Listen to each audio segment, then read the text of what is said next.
Welcome to Stories from the 3 Billion Under 30, featuring interviews with world-class millennials as well as the celebrities, Fortune 500 executives, and mentors that guide us.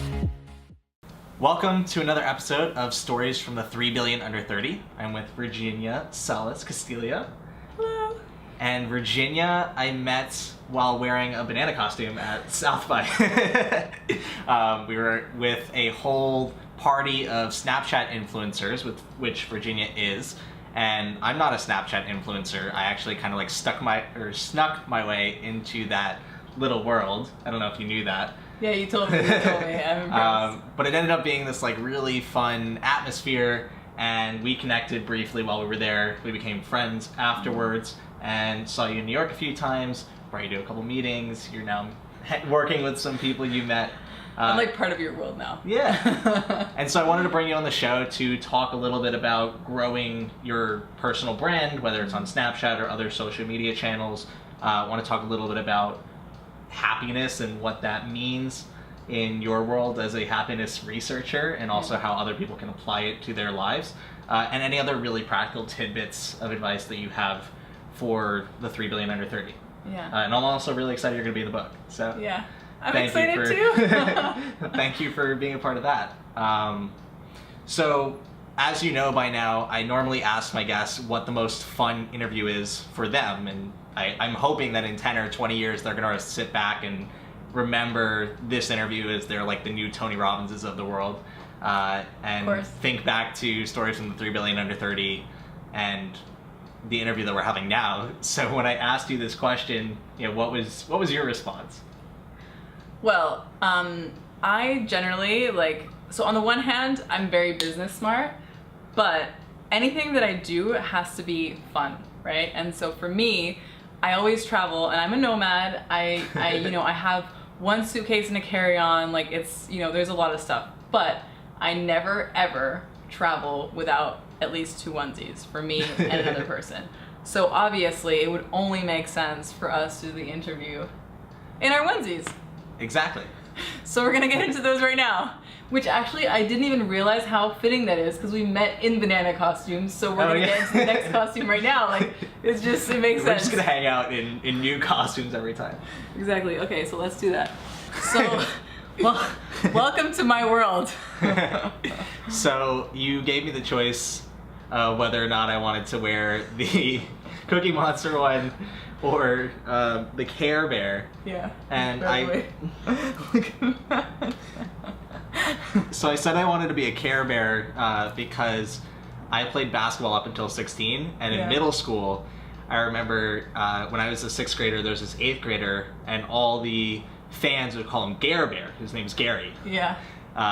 So as I grew up and played in 7th grade and 8th grade, all my friends would call me Jer Bear. Jer Bear, Care Bear. Awesome. Yeah. Although I do eat a lot of cookies, so. But yeah, we had to go super ghetto on saving this thing. I don't know if you can see, but there's this clip. But anyways, why don't you give us a little bit of your life story, and you could pick the chapter or two that you feel most relevant, or that is most relevant to this interview. But give everyone at home a sense of who you are, other than now Cookie Monster. Okay. Wow. It's a really long story. And the thing is that so many of the steps within my life were important in shaping me to be the person that I am now. And the fact of the matter is that I've always been a nomad. So I've been to 15 different schools. I've lived in over 45 different homes. I speak 3 different languages, so I grew up in schools trilingual as well. So that constant change throughout my life has always pushed me out of my comfort zone. So just to give you a little bit of a timeline overview, I was born in Berlin. When I was 3, I moved to Miami. Then I actually lived around the Caribbean for a while, island hopping with my mom. And then I moved back to Germany, to Spain, Dominican Republic, back to Germany, Austria, Australia, Ireland, Spain. And I'm just picturing a map and just little pins all over the place. Yeah, so I'm literally the kid that would come into a class mid of the year and have to get up in front of everyone and say, "Hi, my name is Virginia," and introduce myself that many times, So I was always had to learn very quickly, how do I become a part of a group and relate to people, and I had to be very flexible. And so as a person, I had all these different cultures inside of me, because a certain part of me is Dominican, especially when I cuss. I get really angry, and if I'm, I will, it will be Dominican words, and so. Cookie Monster doesn't cuss. Yeah, that's why he has to cuss in Spanish. And then, other parts of me, like the Germanness in me, is like very punctual, very organized, hardworking. And then the American is like the very like happy and sociable, and it's just like I'm like a melting pot of things, So like the term is third culture kid, TCK.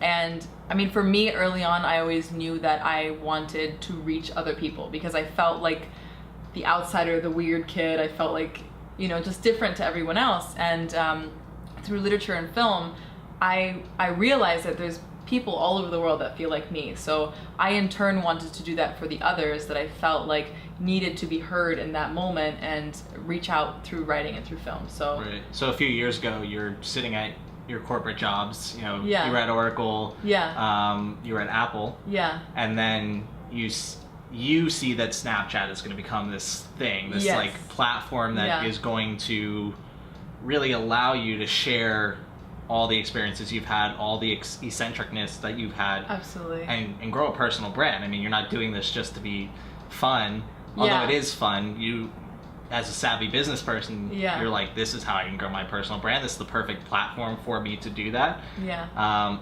Tell us maybe what was going through your head a few years ago, while you were at Oracle and Apple, and how you were able to take that very diverse background and parlay it into a strategy to grow your personal brand.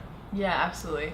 So, like I said, being a filmmaker is my thing. So I've been on YouTube for 10 years, but my content never really caught on. And so I thought, well, why should someone care about me? Why should someone care about Jeannie? And the answer was, if they know me, who I am.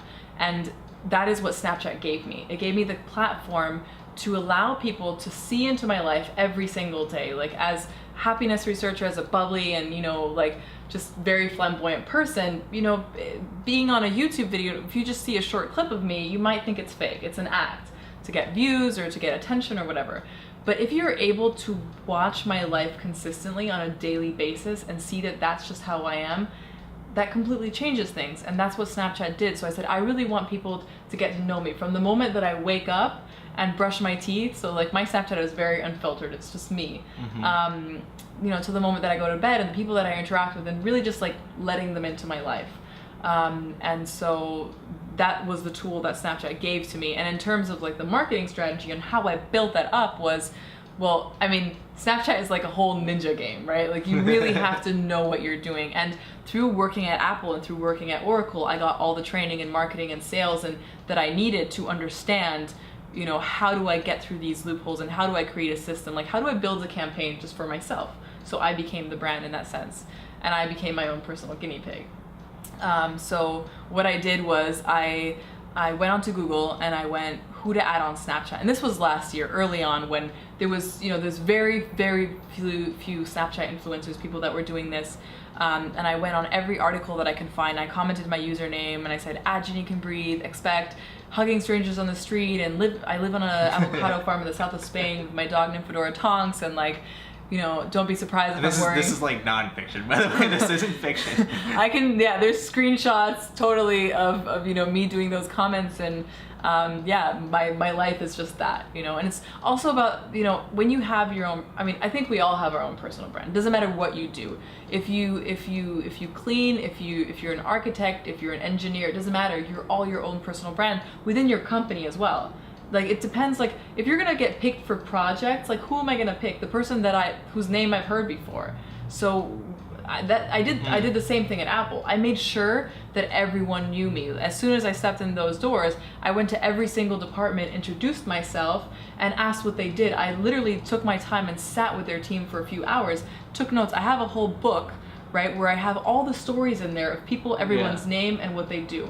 Like, that's just, it's crucial, totally important. So like this is like, I want to go down like 3 super practical rabbit holes with you. Yeah. The first rabbit hole of practicality that I want to go down is, how do you enter a room and know everyone? Or how do you establish yourself as that go-to person for X in whatever you're trying to accomplish? So that's rabbit hole number 1 I really want to go down with you. 2 is, I want to go down the rabbit hole of how to apply everything you're doing in a corporate setting or in a being an employee setting into a future role, whether it is as entrepreneur, whether it is as personal brand, whether it is as intrapreneur, doing even better at that corporate job. I think you've done a good job of that, leaving the world of Apple, Oracle, corporate goodness for personal, brand growing and entrepreneurship.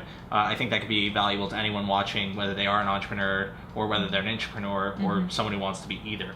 So that's practicality rabbit hole 2. And if we can fit it in, 3 is the process of growing your personal brand, because I think you are doing that really well. And in a year from now, I'll be watching this. I'll be like, how did I even get her on my show?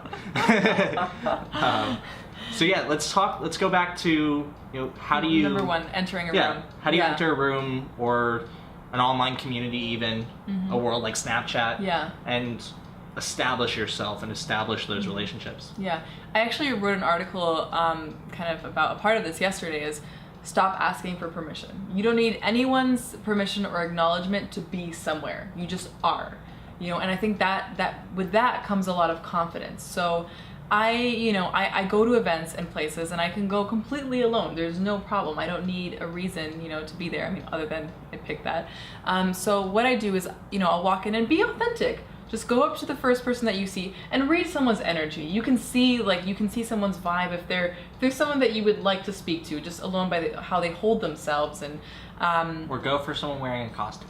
Yeah, exactly. I always wear hats as well, like you probably saw before. So like hat people are usually, I always say like hats add an extra layer of charisma, so you can see they're bold. Or the Seth Godin thing of wearing yellow glasses. Yeah, exactly. I saw him on a subway in New York 3 days after we were emailing, and I was like, thank you for the introduction you made for me for 3 billion under 30. I noticed you because of your glasses. He's like, yeah, I get that all the time. But that's the thing, exactly. Make yourself, that's a whole different story. Anyways. Like be original. So you go to that person and I just say, hi, I'm Virginia. I don't know anyone here. So, will you take me under your wing? First thing. So they kind of like then take responsibility for you. And then you start talking to them, and you're laughing, and you're just talking about life in general. I never ask someone who they are, what they do, whatever. I always ask them, what are you passionate about? Because that's the interesting question. It's really like, what drives you? So sometimes you're role playing, either like you're my mentor now for the afternoon, or maybe I only know Todd the host, but how do you know Todd? And then talk, maybe you're role playing the act of being a good friend, or like a wedding reception person who doesn't know anyone else except for the people getting married. So it seems like you're really good at role playing, and that's something people should think about. And then asking good questions, not what do you do? Yeah, like get into their soul, into really who they are as a person, what makes them them, and because we want to make sure that who we're connecting with is someone that we want to be connected with, and the easier we can just show ourselves, is the easier we can come to that deeper place. And so then usually, like how I end up knowing everyone in the room is, I just say, so from all the people here, who's the most interesting person to you and why?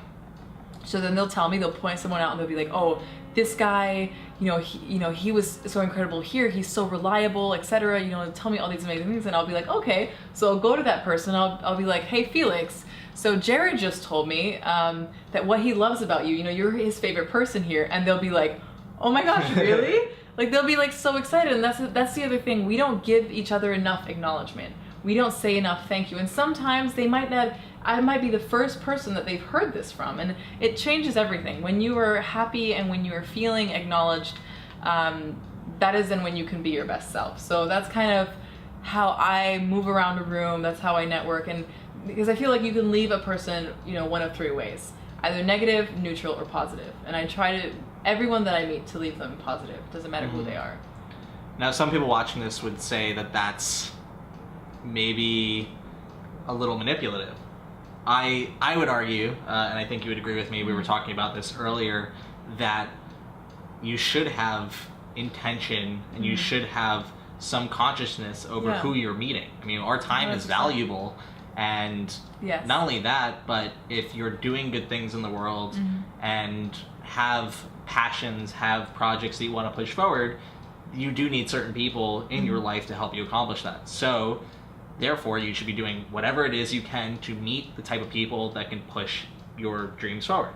Absolutely. And if you're coming from a place of offering value to those people, connecting with them authentically, you're not giving compliments unless you actually mean it, or absolutely, not approaching people unless you're genuinely curious about what they're doing. I think it's really important actually to have that sense of purpose with your network and with the people you surround yourself with. And I actually learned this lesson from Keith Ferrazzi, who was my first ever marketing consulting client and a mentor of mine. He's known, for being so purposeful with his network, and he wrote Never Eat Alone about essentially how he grows his network. And it's not cheesy, it's not corny, it's not networking and business card pushing. It's really, he cares about these people. He's pinging them all the time, asking how their family is. Remembering those little small intricate details about what 100%. Makes them a cool, authentic person, and then only shelling that out when he means it. So I definitely relate to what you're saying. I think it should be practiced more as we think about how to grow our careers. Yeah, and you said so many key points there, but what I really want to just go into is value, because we have to any situation, we have to bring value, and we bring value to each other, and that's what makes a relationship, a positive and a fruitful one. And when it comes to friendship or romance or business relationships, we're all bringing each other something, if it's learning something new from each other, and so. Why don't you give them the example of Nick, and kind of, he'll be on the show. So Jared introduced me to Nick the other week, so it was like a second ago, and we've met twice already ever since. We're filming on Monday, we're starting a super exciting project together, and Nick is just an amazingly talented human being, and so I instantly felt a connection with him, and I felt like he would be the right person for two projects, that it just sparked in me, and through that connection with him. And so we actually did a shooting yesterday where Nick is one of the top photographers in the country. He was on Tony Robbins' private jet with Lewis Howes a few weeks ago. That level of caliber, shooting with Usher and Justin Bieber. People who are cool that aren't wearing onesies. Exactly.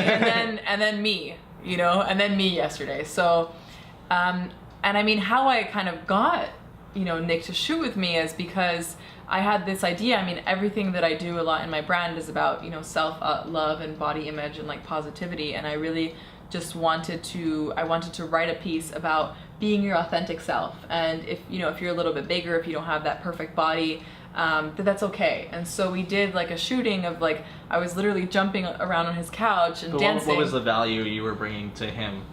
Well, I mean, and that probably some help with Snapchat. Yeah, exactly. So that's what I did. So basically, we did the story because we were talking about featuring him on my Snapchat, and we're like, well, how are we gonna do it if we see him while he's working, while he's in his element? So I did an entire story. So exactly. So there was two collaborations happening. I did an entire story of coming to the apartment, meeting him, having the behind the scenes work of what he was doing. So his assistant was filming us as we were shooting, it's amazing. I have to show you the story later. And so there was two things. So I was creating my art as he was creating his art, and it was just a perfect collaboration. But point is, there was value being strewn along the way. I mean, I brought Virginia to a meeting with Nick because I thought they'd benefit from connecting, and we were running late a little bit.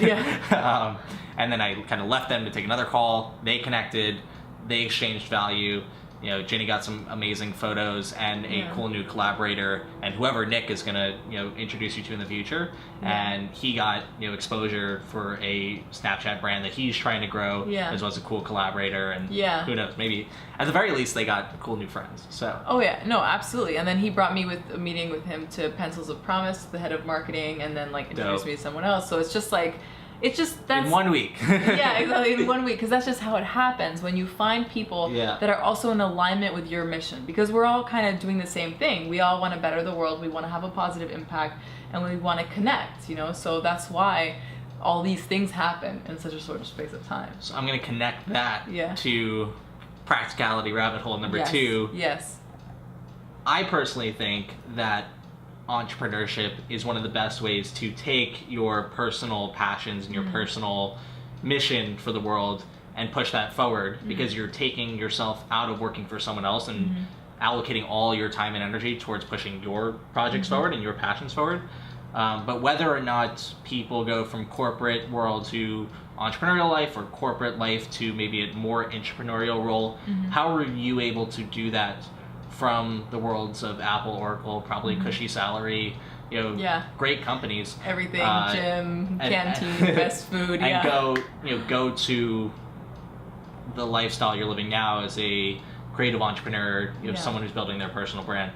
Bring us through the step-by-step process of doing that, and maybe how someone watching can take the next steps forward, whether they go from corporate life to more entrepreneurial role in that job, or corporate life to entrepreneur, or entrepreneur to better entrepreneur. Tell us how you did it so that other people watching can potentially do that. Well, so personally, anyone who has a passion and a drive and a really hard work ethic, I would really recommend you don't go to university. This show's gonna end up becoming a whole bash college show. So instead of that, I'm not gonna insert my opinions there. Instead of that, learn your craft and use these type of companies as your paid MBA. Okay, so don't pay other people, have them pay you, because the thing is, how do you do that? So the amazing thing about the Googles and the Apples and everything, I mean, we're in a time of education inflation. I got accepted to Apple with a high school degree. Come on, you know what I mean? I was there with people with master's degree, and I had a high school degree. Because the thing is, if you push yourself, if you make yourself the most interesting person that you can be, and if you learn on your own, that's actually so much more worth than, I sat in college for 4 years, paid my tuition, and here I have my piece of paper. But it's no, I spent, 8 to 10 hours a day researching this, and for that I have all this to show for, Anyway, so that's kind of what I did. So Apple and Oracle were my universities. I went in there as a student and learned everything that I could. I mean, they give you incredible training, that you can't afford usually. I mean, our training at Oracle for just one day was $50,000. You know what I mean? That's so much value that you're getting. You're really with the top people, the top trainers, and you're just gonna sit down, you're gonna get your book, and you're gonna write everything down and listen. You don't understand how many other people were sitting around there just not caring. Back up. How did you even get in that room with only a high school degree? How do you get an Apple, an Oracle, anyone? If you want to go a corporate route, how do you get them to hire you? Okay, let me give you the hack. It's the simplest thing. You're gonna laugh at it. So basically, what's the best way to get into any organization? If you already know someone in there. So let's say you want to work for Google, right? And don't lie to yourself. You have to have certain qualifications. It depends on the role. You're not going to go and apply for director of marketing, if you have no experience in that. But if you want to go in the starting roles, but qualifications doesn't necessarily mean credentials. Absolutely, yeah. It means know-how of how to actually do the job once you have the job. Yeah, absolutely. And I mean, there's a lot of introductory roles in any company. You can do sales and Apple Care, whatever. You can do consulting things that are very easy, and they give you the training. It's in a month you know everything you need to know. So if you want to start working at Google, for example, and you pick your role, what I would do is I go on LinkedIn and I look up all the Google employees and I start writing them. I just make myself a list of leads and write everyone that I can find that is relevant to the role that I want to get, that works either in the team, that is a manager, anything. And I write to them and I say, listen, I'm really interested in Google. I would love to just have a conversation with you to get a feel like, what's it like working there, et cetera, et cetera. And so in these big companies, you get a referral fee. So if you put in my CV and I get hired, you get $600 or $1,000, in some companies $3,000. That is in your interest that I get hired. So we have that first conversation and I kind of get a feel, I get information from you. What do they want? What are they looking for? What is it like to work there? Do I even want to work there? And so that person then enters your CV, whole different chances than if you come as a nobody, you know, just putting, you know, hoping for the best. Yeah. You know, so it's like, it's about getting referred from someone internally. And that literally takes you a week. In a week, you have a contact at Google. So that's how it works. Again, goes back to the whole, like, building network with intent. Absolutely, aspect. 100%. Exactly. And again, it's mutually beneficial. You get the referral fee, and also, like, you get to meet and if an they awesome, like you, they'll cool end up person. working with you. And exactly. Like, that's the whole thing. assuming you do a good job, and that helps their life. So I got referred into Apple. That's basically how it happened. Someone that I went to university with wrote me an email on Facebook. That's like how simple it is. And they were like, hey, we're hiring and we need someone that speaks German. You know, are you interested? So we jumped on a call. I started with the recruiting process. And this might surprise you for anyone, you know, who doesn't have experience with this. Questions that I was asked in my Apple interview were things like, if you were a superhero, what would your superpower be? What is an atom? If you were preparing a dinner for 7 people, explain me the process. So these are the kind of things that they're asking. They don't want to know your grades or, you know, which classes do you attend. They want to know, how do you think? What kind of a person are you? Yeah, what kind of superhero would you be? Oh, I would fly. Like, that's my superpower. Yeah, flying. It's so boring. No, I love it. Everyone says they want to fly. I don't want to, like, do things or, like, see through things or, like, kill stuff. I just want to fly. Like, I'll be everywhere, like, super quicker. Like, I love traveling, so if I could do that by myself, like. Okay, so you're in, you know, that's how you hack your way into any job. Yes. What about getting out of that job? What's the hack to get out and or advance yourself?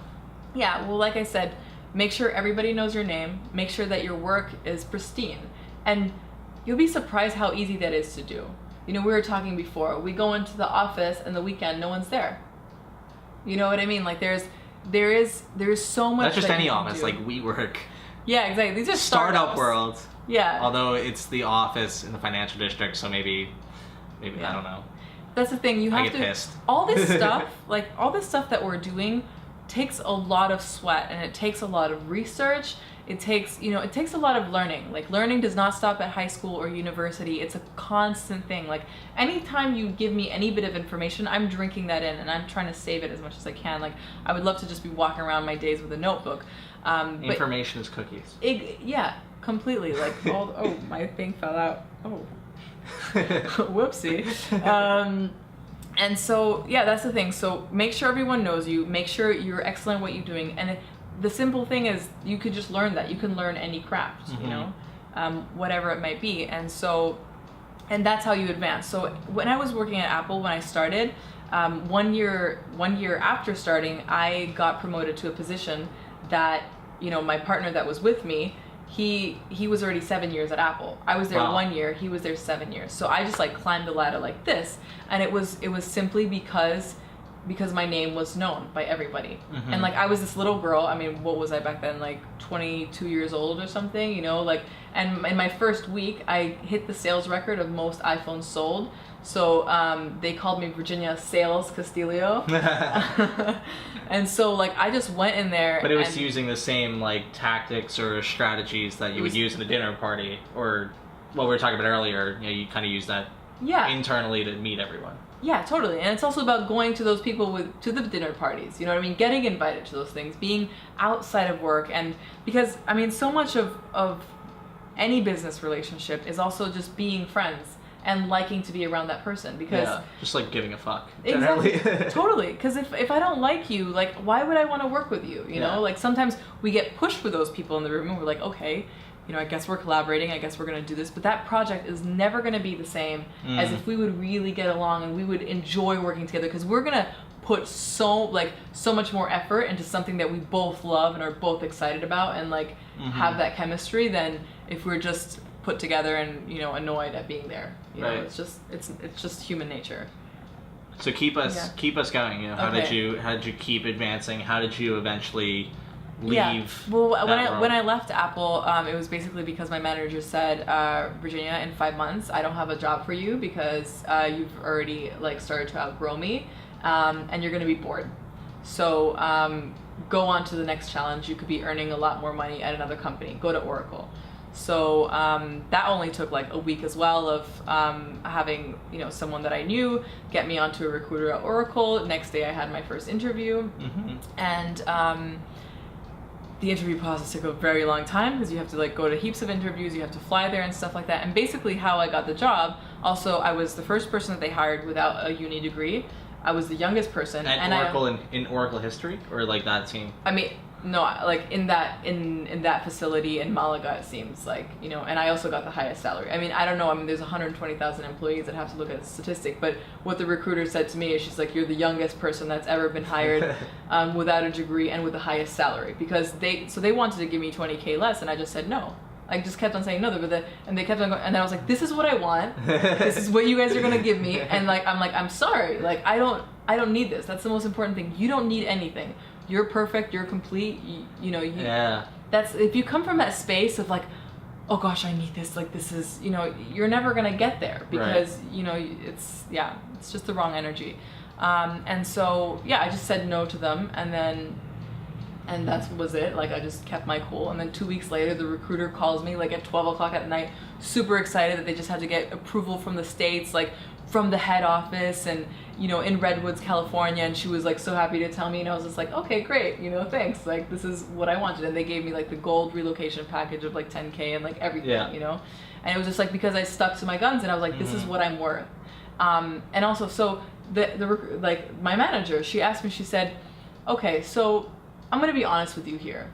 You have 1 year of experience in this job, right? Because like I was, you know, I was transitioning. Like it was a big step up from what I was doing at Apple. So you have 1 year of experience in this job. You know, you're young. You don't have a degree. Like all this stuff. I have other guys that have 10 years of experience. You know, that are from other companies like IBM, etc., that have sold this product, that know what they're doing. They're, you know, experts in the market. Why should I pick you? And I just like look at her and I say, you know, being 10 years in a company says nothing about how good that person is at their job. All that tells me is that they, until now, haven't managed to get fired. That's their greatest achievement. I'm like, when you have me, there's no one that will work harder, you know, be more driven, like, because that's just what you get. It's about it's not about the years or experience. It's about what type of person you are and what you can achieve. So really, like in any value exchange, in any hiring process, in any like negotiation, it seems like it's about having leverage in that conversation, or perceived leverage. And that doesn't have to be, it doesn't have to have a bad connotation to it. It's not a negotiation, but when you and Nick were talking, it's like I have the perceived leverage and or real leverage of, here's my Snapchat following, I know how to grow that, and I can help you with it. Exactly. And his perceived leverage and or actual leverage is like, I'm an amazing photographer. I've shot with these clients. I can help you. So be an expert at whatever it is that you're passionate about and that you want to do, and make sure that you receive the highest level in that, you know. Right. And then to get out of that world, let's go to that. So, you know, what I then soon realized is that the possibilities of, you know, building up income streams around what I love doing. So, you know, when I realized that, you know, there's now a possibility to work with brands as a Snapchatter, because this is such an interesting opportunity. You know, being first to platform gives you a huge advantage. So now I am considered a senior in Snapchat because I have 1 year experience in, you know, in building. I mean, and it's such a crazy thing because our world is moving so fast. So 1 year and your world is so small. I mean, I met 10 of the top influential Snapchatters at that one stupid party at South by. Yeah, exactly. It's like it's just like a tiny little community. And so, you know, so I mean, I started lightning fast as well. So like I said, I grew my Snapchat following. Then I started looking into articles and, you know, looking up the people who else is doing this. So just try to become a part of that community. And it's difficult because, I mean, why would they want to let you in? They don't know you, you know, like who are you suddenly trying to do what they're doing, and like, you know, what are your credentials? Yeah. So it took a lot of work, and it took a lot of creating, thinking out of the box, playing with the platform, trying to do new things, I mean, focus on the content, focus on doing something good, because I can give you all the marketing strategies you want to build your Snapchat, but if your content is terrible, people are just going to stop watching. Right. So you progressed because you saw that there was more opportunities, and you just had the ambition to get those opportunities and figured out like what you needed to learn essentially and what leverage you needed to build in order to progress. That was like, would that be the sentence that concludes that rabbit hole? Absolutely, yeah. Cool. You should like pause and rewind that a couple times, like listen to that last sentence. Yeah. Cool. So let's go down the final rabbit hole. Like, tell us about growing one's personal brand. Yeah. Being able to make those make or break deals as an entrepreneur early in your career, so that you can even be an entrepreneur, because that takes money and takes income. And you've been able to do that with your early corporate deals. I mean, you were just shooting, we're recording this in late April. She just took over NASDAQ's Snapchat yesterday, which is insane. And obviously there's probably a price tag compared, behind that. And you've been doing those corporate deals. So how have you been able to sell yourself early on? And how have you been able to grow your personal brand in the very step-by-step way? Yeah. So what a lot of people tend to skip is the inner work of defining who am I, and what is my purpose here? What is my why? So always start with that and just really, hammer that down and build everything around that, because people are just like, I don't know how many, because I do social media consulting as well, obviously, and I don't know how many people come up to me and say, well, a lot of people at the moment are making money with webinars, so if those idiots can do it, so can I. And I'm just sitting there like that. I'm sorry, but we're not going to work together. This is not, this is not a why. This is not a purpose. This is not coming from you. This is just some idea of following, what other people are doing, and, let me see if this works. And I'm sure it could work, because if you try something long enough, it'll work. But you'd rather know your leverage first. Completely. And the thing is, I wouldn't associate myself with something like that, because I don't believe that's adding any value to the world. It's just replicating, and we don't need more of that. So, I mean, what I do is happiness research. I try to bring people a value. I try to bring us closer to each other and ourselves, and that's the point where I started from. I'm like, this is my mission. And then I started with my how of, how am I going to do that? So nail down what it is that you want to bring to this world, what value you want to give to others, and, what new idea are you going to put into someone's mind? And then when you start looking at the how, see what are your strengths. Are you a good writer? Are you good in front of the camera? Are you maybe a podcaster? You really have to look at that, and you also have to be able to put yourself out there and become more comfortable. I know that a lot of my friends that are becoming entrepreneurs, what's stopping them is the insecurities of, like I said, don't ask for permission. Just that, they're like, oh, I'm scared of being in front of the camera and I can't today because I have a pimple. I'm like, really? Your pimple is going to stop you? No one gives a fuck about your pimple. Exactly. And it's just these kind of things. It's you're wasting time. I count in minutes. You know what I mean? I'm like, pimples are the last of your worries right now, because the other person in the next office is killing it right now. So it's just really, find that medium, what you think that you can spread your voice best, and then kill it. Literally, if you're a great writer, start a blog, start writing it, don't put it, for crying out loud, don't put it on a website and then, leave it there and then try to send out links to everything. Social media is not distribution.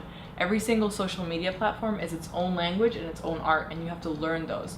So, write on Medium, write on LinkedIn, write on Facebook, embed those articles, make a page, literally just spread yourself like a virus. You know what I mean? But also within doing that, make sure that you are targeting the right audience. Because if I'm a fashion blogger, I'm not gonna, go into the, business world or whatever, in a business group. You really just find your people, because there's enough people that want to buy your stuff, that are interested in doing, in connecting with you if you're adding value. However small that thing might be. If it's a doggy poop scooper, that's fine. That's needed in the world. If that's your thing, do it. But make the best doggy poop scooper there is, and make it different. If you got to know who you are, you got to know Yeah. who can use or needs the value you can provide. And then you can look at, I have these skill sets, so I can use these distribution channels Exactly. and spread my value and share the leverage I have in all these different ways. Exactly. To And then, reach such and such a person. yes, and connect yourself to everyone in that, relevant industry. Like I do Snapchat, for example. That's my thing. So I make sure that I'm connected to all the Snapchatters. I know what they do. I know what their work is. And I also bring them value. You have to give. Stop always asking for things. You have to give to people and say, how can I help you? What can I do? Feature them. Write an article about them. Like those are the types that you also like get to people because you're helping them. So help others. And then apart from that, so you just reach out to brands. Just like I said, you would find the Google, find the head of marketing in different companies that you would want to work with. Guys, people are clueless about Snapchat right now. I've spoken from, I don't want to like name all the companies right now, but I have spoken to head of marketings of lots of top companies, and they're like clueless. They're like, we don't know where to start. We don't know what to do. And she's not even saying like just it has nothing to do with Snapchat. It's like find something that you know more than others, and find the people that are clueless about them that you could sell to and work with them. I mean, I have the same effect with millennials, and even though like a lot of people understand millennials, a lot don't. Especially people in the corporate world who don't know how to market to millennials, who don't know how to hire and recruit top young talent or retain and engage their millennial employees. Like, I know that stuff because I spent all my time interviewing people like you and connecting you to other people and studying that. So I've found my Snapchat in a way, like my little slice of knowledge on this planet that I know better than most people, and I'm able to parlay that value to others. Absolutely, because what we do is a full-time job. This is us as humans all the time. And so if you're not doing that, what drives you and that what you're most passionate about, and like the reason that you wake up in the morning, you're not going to give it your all. You're not going to sit here at a Saturday at 3 o'clock, because you're out, trying to, have your cocktail parties or whatever and like forget how much you hate your life. Cocktail parties at 3 o'clock? Yeah, I don't even know. Did you want to do that on this interview? Yeah, like, things like that. It's because this is really your living and you're breathing your craft. And, I don't know what else I would be doing right now. This is what I want to do. So that's what you have to make sure that you are doing. And you're going to give it a completely different, level of dedication. So, yeah. Well, I know how valuable your time is. And I want to thank you for being on the show and for being in the book. I can't wait for that to come out next year. Yeah. Before we leave, is there anything that you would want to share with people watching the 3 billion under 30 essentially, and the people that care about the 3 billion under 30? Yeah. Is there any way you want to mobilize the audience to do something? Yeah, I would really, really love to eradicate the thought from your mind of I will be happy when. So I think that that's just so important, because a lot of people think that when they reach these goals, when I get my degree, when I get my job, when I get this salary, when I get this car, then I will be happy. And you're constantly waiting, and your mind is just in a constant state of frustration, because whatever you do, you're not going to get there. And so you have to realize that in this moment right now, that you're perfect, you're complete, and you are happy just by the fact that you're breathing, you exist, you're here in this world. We are so incredibly blessed to be here. And so once that you adapt that mentality into your life of just being grateful for the present moment and that everything that comes, because sometimes, you're gonna have a crappy quarter. Sometimes no one wants to buy your product, but that is not, you can't be outcome dependent. As long as you know that what you're doing is what you love and you're being, your true self, that's all you need. Just be happy now. Don't wait for the boat. Don't wait for the helicopter. Because trust me, when you get there, you're going to be bored with it. And you're going to wait, well, I want my second boat. Well, I want my second mansion now in Bali. Like your mind is just, it's awful. And I see so many people, multimillionaires, billionaires, that are just unhappy. And so circumstance is not correlated to happiness. Happiness is always... it's always there. It's in your brain. It's just a chemical. So No, this is why I love dressing up with my guests in onesies or doing any of the other like fun stuff that we're doing. Yeah. My whole point of prompting you guys to do this, other than sheer enjoyment, is I want to have so much fun on these interviews so that we break down walls and get to things like we just discussed. I think, end of interview, but that was probably the most profound thing you shared was, be happy now. Yeah. So let's help Ginny with her research, because she is a happiness researcher. Go in the comments below and share what makes you happy. Like, why are you happy, and what causes that? Share that below in the comments. Follow her on Snapchat and check out all of her work online. We'll include more links below. And I'm going to get out of this one now, but thanks for watching. Bye, guys. Thank you for watching another episode of Stories from the 3 Billion Under 30. Now, if you want to see more stories from the 3 Billion Under 30, we actually have a book coming out in January called 3 Billion Under 30. And if you go and click the link in the description below, you can get 3 free stories from the next book right now. Not in January, now. So check it out and follow the rest of the web series in order to see more interviews just like this one.